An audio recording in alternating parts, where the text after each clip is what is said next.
وقل رب زدنی علما۔ ایک بھائی پوچھتے ہیں کہ کیا اللہ کے رسول صلی اللہ علیہ وسلم کی طرف سے قربانی کی جا سکتی ہے؟ اللہ کے رسول صلی اللہ علیہ وسلم کی طرف سے قربانی کرنا ثابت نہیں ہے۔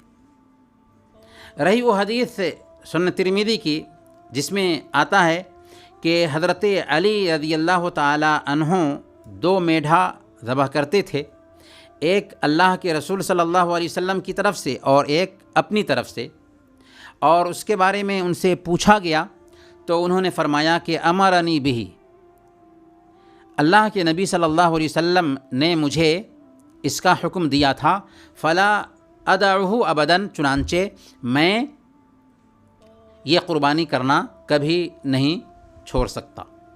اس حدیث کو علامہ البانی رحمۃ اللہ علیہ اور دیگر محدثین نے ضعیف قرار دیا ہے۔ اور عبادت کے بارے میں شرعی قاعدہ یہ ہے کہ جو ثابت ہو وہی کیا جائے گا، جو ثابت نہ ہو اسے نہیں کر سکتے، اور وہی کام بدعت ہو جاتا ہے۔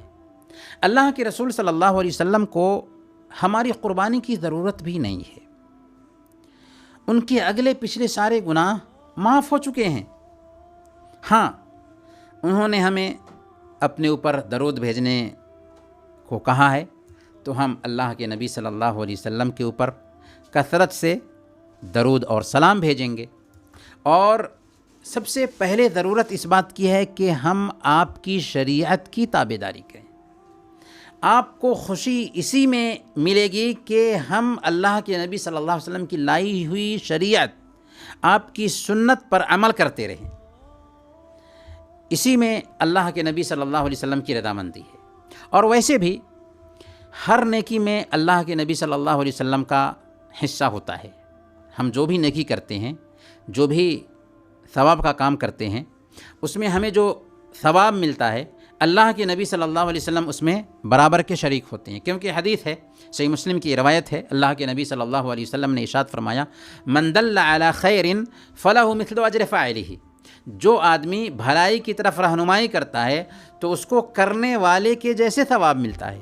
ہمارے آقا، ہمارے حبیب محمد رسول اللہ صلی اللہ علیہ وسلم نے ہماری رہنمائی کی تھی، تو ہم قربانی کریں گے تو آپ کو بھی اس کا ثواب ملے گا، لیکن الگ سے علیحدہ طور پر قربانی کرنا ثابت نہیں ہے۔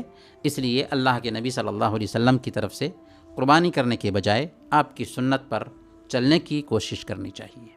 اللہ تعالی ہم سب کو پیارے نبی صلی اللہ علیہ وسلم کی سنت کے مطابق زندگی گزارنے کی توفیق عطا فرمائے۔